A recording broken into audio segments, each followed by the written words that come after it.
तो 12वीं साइंस से हो गई है और अब फार्मेसी में करियर बनाने का प्लान है। बहुत बढ़िया। लेकिन यहीं पर एक बहुत बड़ा सवाल आकर खड़ा हो जाता है, बी फार्मा या डी फार्मा। ये फैसला पता है पूरे करियर की दिशा तय कर सकता है। तो चलिए आज इसी उलझन को सुलझाते हैं और इसे थोड़ा आसान बनाते हैं। देखिए, सवाल ये बिल्कुल नहीं है कि कौन सा कोर्स बेस्ट है। असली सवाल ये है कि किसी के करियर गोल्स के लिए कौन सा कोर्स सबसे सही बैठता है। लक्ष्य क्या है, जल्दी जॉब चाहिए या फिर रिसर्च में जाना है? तो आज हम इसी सवाल का जवाब ढूंढेंगे ताकि सही फैसला लेना आसान हो जाए। तो चलिए सबसे पहले इन दोनों के बीच का जो सबसे बड़ा और सीधा साधा फर्क है उसे समझ लेते हैं, और वो है टाइम का। देखिए, बी फार्मा एक प्रॉपर 4 साल की अंडर ग्रेजुएट डिग्री है। मतलब यहाँ हर सब्जेक्ट को बहुत गहराई से पढ़ा जाता है। वहीं दूसरी तरफ है डी फार्मा। ये 2 साल का डिप्लोमा कोर्स है जिसका मकसद है किसी को फटाफट जॉब मार्केट के लिए तैयार करना। तो इस सफर में हम क्या क्या देखने वाले हैं?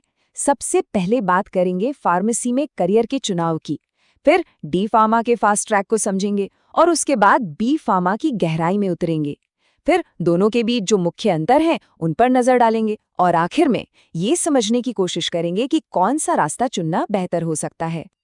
चलिए तो शुरुआत करते हैं डी फार्मा से। आप इसे फार्मेसी की दुनिया में एंट्री का एक तरह का फास्ट ट्रैक टिकट समझ सकते हैं। मतलब ये उन लोगों के लिए है जो चाहते हैं कि पढ़ाई जल्दी पूरी हो और वो जल्द से जल्द काम पर लग जाएं। तो आखिर ये डी फार्मा है क्या चीज? देखिए, ये 2 साल का एक डिप्लोमा कोर्स है। इसमें फार्मेसी से जुड़ी जो भी बुनियादी यानी बेसिक चीजें हैं वो सिखाई जाती हैं। इसका मेन फोकस होता है किसी को फार्मेसी टेक्नीशियन या फिर एक लाइसेंस्ड फार्मासिस्ट के तौर पर तैयार करना, ताकि नौकरी जल्दी मिले और कमाई शुरू हो सके। और हाँ, डी फार्मा करके लाइसेंस्ड फार्मासिस्ट बनने का रास्ता भी काफी सीधा है। पहले तो ये 2 साल का कोर्स पूरा करना होता है, फिर एक प्रैक्टिकल ट्रेनिंग होती है। ये जरूरी है, फार्मेसी काउंसिल ऑफ इंडिया का नियम है। और बस जैसे ही ये ट्रेनिंग पूरी हुई, कोई भी एक लाइसेंस्ड फार्मासिस्ट बन जाता है। अच्छा, तो इसमें पढ़ाया क्या क्या जाता है? इसमें ह्यूमन एनाटॉमी और फिजियोलॉजी, मतलब हमारा शरीर कैसे काम करता है, दवाइयाँ कैसे बनती हैं, उनकी केमिस्ट्री क्या है और वो शरीर पे असर कैसे करती है, ये सब कुछ पढ़ाया जाता है। मतलब ये वो ज़रूरी सब्जेक्ट्स हैं जो एक मजबूत नींव तैयार करते हैं। और जैसे ही डी फार्मा पूरा होता है, जॉब के कई दरवाजे खुल जाते हैं। कोई रिटेल फार्मेसी में काम कर सकता है, हॉस्पिटल में फार्मासिस्ट बन सकता है, या फिर फार्मेसी टेक्नीशियन, मेडिकल रिप्रेजेंटेटिव भी बन सकता है। और हाँ, एक बहुत बड़ा फायदा ये है कि इसके बाद अपना खुद का फार्मेसी स्टोर खोलने का लाइसेंस भी मिल जाता है।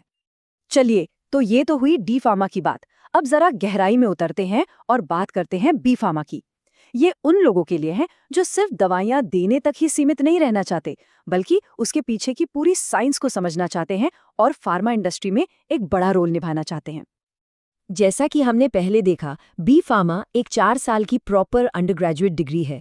इसमें ड्रग फॉर्मुलेशन यानी दवा बनती कैसे है, मेडिसिनल केमिस्ट्री और क्लिनिकल एप्लीकेशंस, मतलब मरीजों पर उसका इस्तेमाल कैसे होता है, इन सब का बहुत ही कॉम्प्रिहेंसिव, बहुत गहरा ज्ञान मिलता है।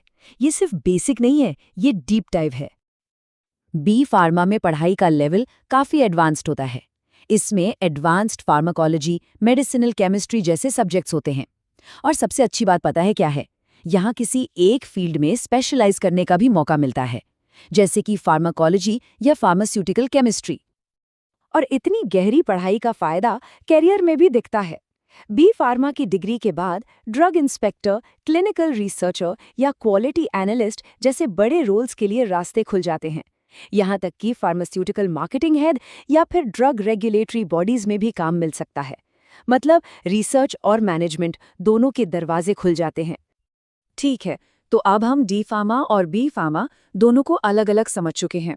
अब एक काम करते हैं, दोनों को आमने सामने रखकर तुलना करते हैं। इससे तस्वीर और भी साफ हो जाएगी।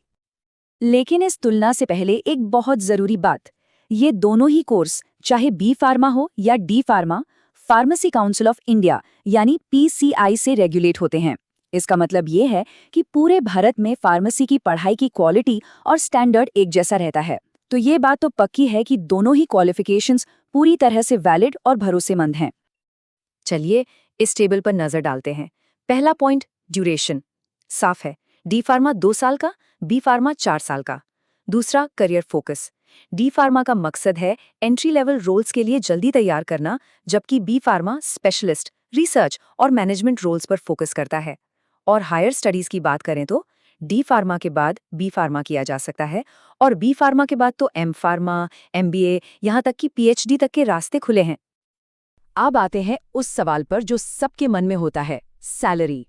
तो डी फार्मा के बाद जो एवरेज स्टार्टिंग सैलरी होती है वो करीब 2 से 4 लाख सालाना के बीच होती है। वहीं बी फार्मा के बाद ये आंकड़ा बढ़कर 3 से 6 लाख सालाना तक पहुंच जाता है। और हाँ, ये तो सिर्फ शुरुआत है। लंबे समय में बी फार्मा के बाद ग्रोथ की संभावनाएं काफी ज्यादा होती हैं। और इन दोनों में जो सबसे बड़ा फर्क है वो है स्किल्स का। देखिए, डी फार्मा में प्रैक्टिकल स्किल्स पर जोर होता है, जैसे दवा कैसे देनी है, प्रिस्क्रिप्शन कैसे पढ़ना है, मरीजों से कैसे बात करनी है। वहीं बी फार्मा में एनालिटिकल और क्रिटिकल थिंकिंग वाली स्किल सिखाई जाती हैं। मतलब दवा का फॉर्मूला कैसे बनाना है, रिसर्च कैसे करनी है, क्लिनिकल ट्रायल्स को कैसे समझना है। तो अब हम आ गए हैं सबसे अहम सवाल पर। इतनी सारी जानकारी के बाद आखिर कौन सा रास्ता चुनना चाहिए? चलिए इसे एकदम आसान बना देते हैं। डी फार्मा उन लोगों के लिए एक बेहतरीन विकल्प है जो जल्दी से जॉब मार्केट में उतरना चाहते हैं, एक लाइसेंस्ड फार्मासिस्ट बनने का सीधा रास्ता देख रहे हैं, या फिर आगे की पढ़ाई का फैसला करने से पहले थोड़ा प्रैक्टिकल एक्सपीरियंस लेना चाहते हैं। वहीं दूसरी तरफ बी फार्मा उन लोगों के लिए है जिनका लक्ष्य रिसर्च, डेवलपमेंट या मैनेजमेंट में ऊंचे पद हासिल करना है, जिनकी फार्मेसी के किसी खास एरिया में गहरी दिलचस्पी है, या जो आगे एम फार्मा या पीएचडी जैसे हायर स्टडीज के ऑप्शन खुले रखना चाहते हैं। तो फैसला अब किसी भी स्टूडेंट को खुद करना है। अपने करियर की किताब का पहला अध्याय कैसे लिखना है, एक तेज शुरुआत के साथ या एक गहरी और मजबूत नींव के साथ जो आगे चलकर एक बड़ी इमारत खड़ी करेगी। उम्मीद है इस जानकारी से रास्ता चुनने में काफी मदद मिलेगी।